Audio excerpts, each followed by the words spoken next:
Shalom kekasih-kekasih Tuhan, selamat pagi.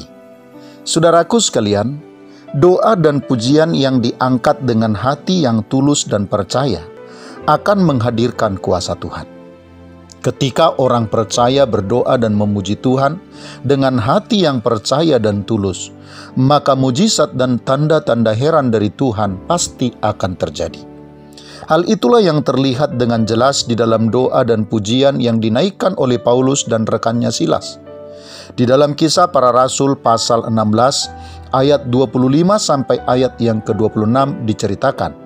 Tetapi kira-kira tengah malam, Paulus dan Silas berdoa dan menyanyikan puji-pujian kepada Allah, dan orang-orang hukuman lain mendengarkan mereka.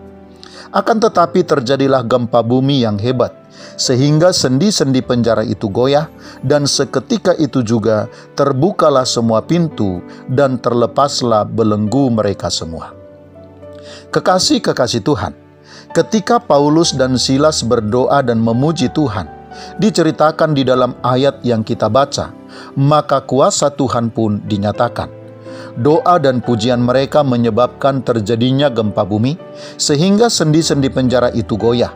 Semua pintu terbuka dan setiap belenggu terlepas.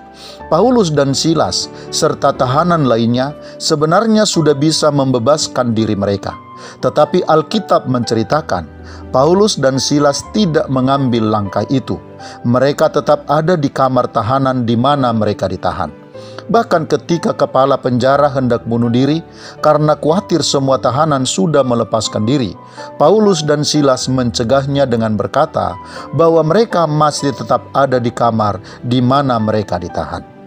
Kekasih-kekasih Tuhan, apa yang diperlihatkan oleh Paulus dan Silas hendak menunjukkan kepada kita bahwa pujian dan doa tidak hanya akan menghadirkan kuasa Tuhan, tetapi juga akan membuat setiap orang yang melakukannya akan semakin mengingini Tuhan, kebenarannya, serta hidup yang berkenan kepadanya.